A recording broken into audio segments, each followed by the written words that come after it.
नमस्कार मंडळी, मी आदित्य पुन्हा एकदा तुमचं मनापासून स्वागत करतो आपल्या मराठमोळ्या यूट्यूब चॅनलवर। तर चला मंडळी, आज भटकंती करूयात पुणे शहरापासून जवळ असलेल्या एका प्राचीन मंदिराची। उच्च प्रतीच्या शिल्पकृतीने नटलेलं शंभू महादेवाचं मंदिर, अर्थातच भुलेश्वर। पुण्याहून येथे येण्यासाठी दोन मार्ग आहेत। पहिला मार्ग पुणे सोलापूर महामार्गावरून यवतपासून माळशिरस घाटातून 51 किलोमीटर अंतर पार करून, दुसरा मार्ग पुणे बारामती मार्गावरील सासवडवरून 46 किलोमीटर अंतर पार करून आपल्याला भुलेश्वरच्या पायथ्याशी पोहोचता येते।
अजंठा वेरूळ हे शब्द जरी उच्चारले तरी डोळ्यासमोर एक अद्वितीय शिल्प आणि चित्रकाम उभे राहतात। खरे तर आता या शब्दांनाच या कलेचा अर्थ प्राप्त झाला आहे। या कलेचीच थोडीफार प्रचिती यावी अशी एक कलाकृती पुण्याजवळ दूर डोंगरात दडलेली आहे, ती म्हणजे भुलेश्वर मंदिर। तर मित्रांनो, हा ट्रॅव्हल ब्लॉग शेवटपर्यंत नक्की बघा।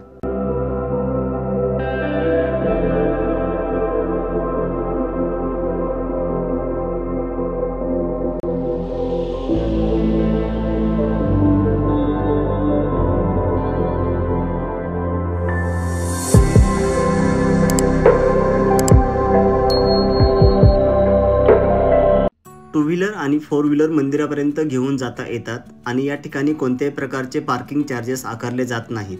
ऐन डोंगर धारेवर हे मंदिर, पायथ्याशी माळशिरस गाव, या गावातूनच एक रस्ता मंदिरापर्यंत जातो। ही वाट चढतानाच बुरुज तटबंदीचे काम आपल्याला दिसते आणि मग इथे एक गड असल्याचे आपल्या लक्षात येते। दौलतमंगळ असे या गडाचे नाव। इतिहासात फारसा चर्चेत नसलेला हा गड इसवी सन 1634 मध्ये विजापूरचे सरदार मुरार जगदेव यांनी बांधला।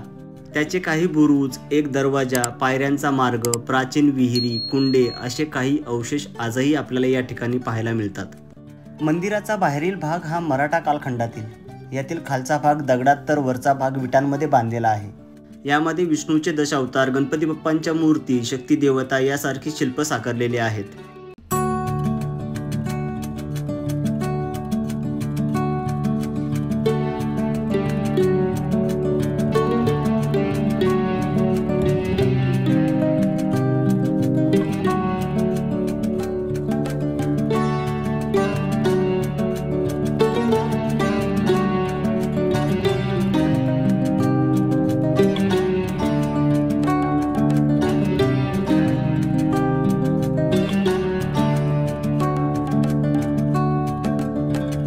मंदिराच्या प्रवेशद्वाराजवळच मोठा नंदी मंडप असून या ठिकाणी नंदीची भव्य मूर्ती कोरलेली आहे, जी शिवलिंगाकडे पाहत आहे।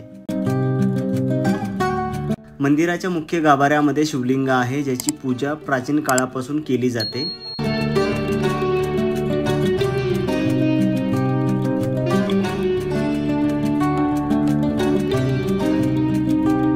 मंदिराच्या भिंतीवर आणि खांबांवर नाजूक आणि सविस्तर कोरीव काम केलेले आपल्याला या ठिकाणी पाहायला मिळते। या ठिकाणी देवता, गणपती, अप्सरा आणि इतर पुराण कथांमधील दृश्यांचे शिल्पांकन केलेले आपण या ठिकाणी पाहू शकता।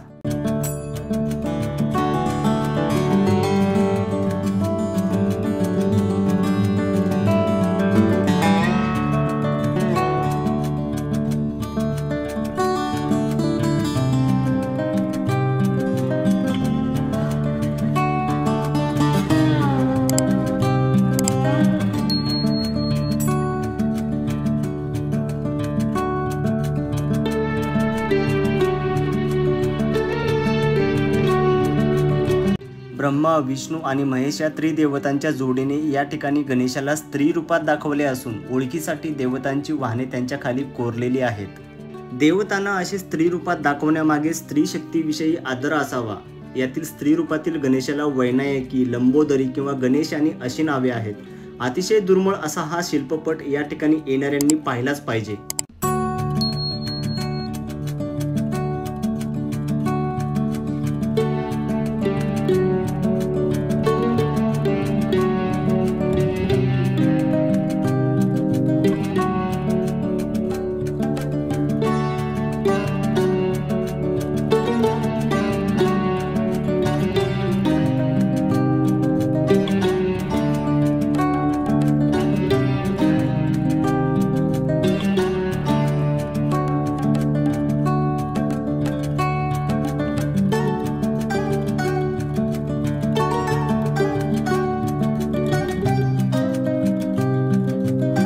मंदिराच्या भिंतीवर आणि स्तंभावर असलेल्या कोरीव कामामुळे मंदिर स्थापत्यकलेचा एक अप्रतिम नमुना आहे। या ठिकाणी रामायण, महाभारत आणि पुराणातील अनेक कथा कोरलेल्या आपल्याला या ठिकाणी पाहायला मिळतात।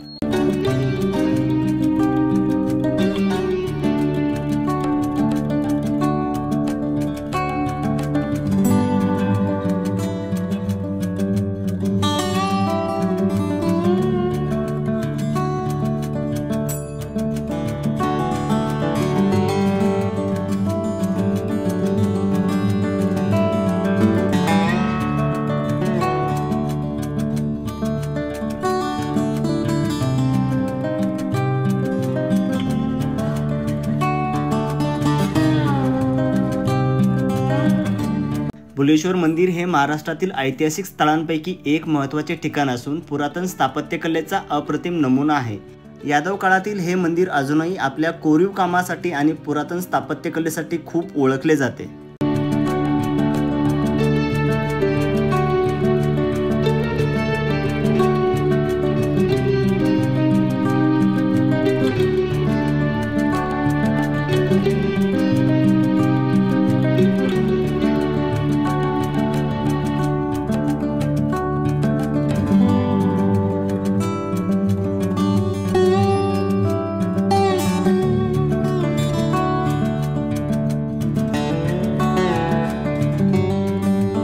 मंदिराच्या समोरील भिंतीवर रामायण, महाभारतातील अनेक प्रसंग कोरलेले असून यात काही युद्धांचे जिवंत देखावे देखील आहेत। हे सारे प्रसंग साकारताना हत्ती, सिंह, बैल आदी प्राण्यांबरोबर उंटांचाही वापर केलेला आहे। भुलेश्वर मंदिरातील ही सारी शिल्पसृष्टी पाहताना मन अगदी भारावून जातं, मनाचा गोंधळ उडतो। युद्धामधील हल्ल्यांना पराभूत करत आज ही शिल्पकला मनाचा ठाव घेत राहते। भंगते ती केवळ मूर्ती, कला अभंगच राहते।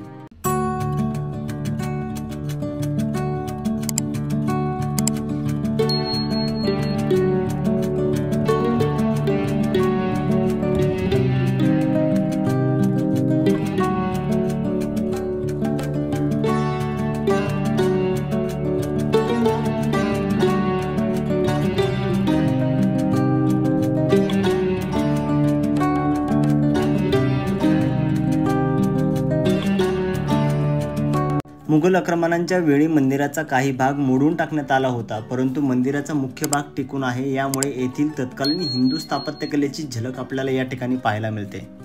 भुलेश्वर मंदिर एका डोंगरावर असल्यामुळे या ठिकाणचा सुंदर निसर्ग सौंदर्य आपल्याला या ठिकाणी अनुभवता येतं। पावसाळ्यात हा परिसर अधिकच हिरवगार होतो, तर हिवाळ्यात मंदिराला भेट देण्याचा आनंद वेगळाच असतो।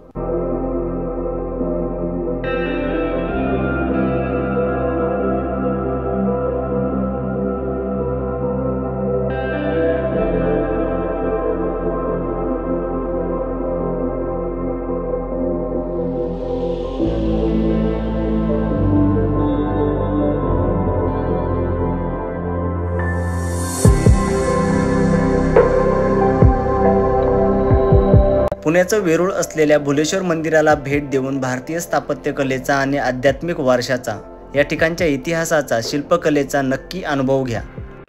पुण्याचे वेरूळ म्हणून ओळखल्या जाणाऱ्या भुलेश्वर मंदिराबद्दलची माहिती तुम्हाला कशी वाटली कमेंट करून नक्की सांगा।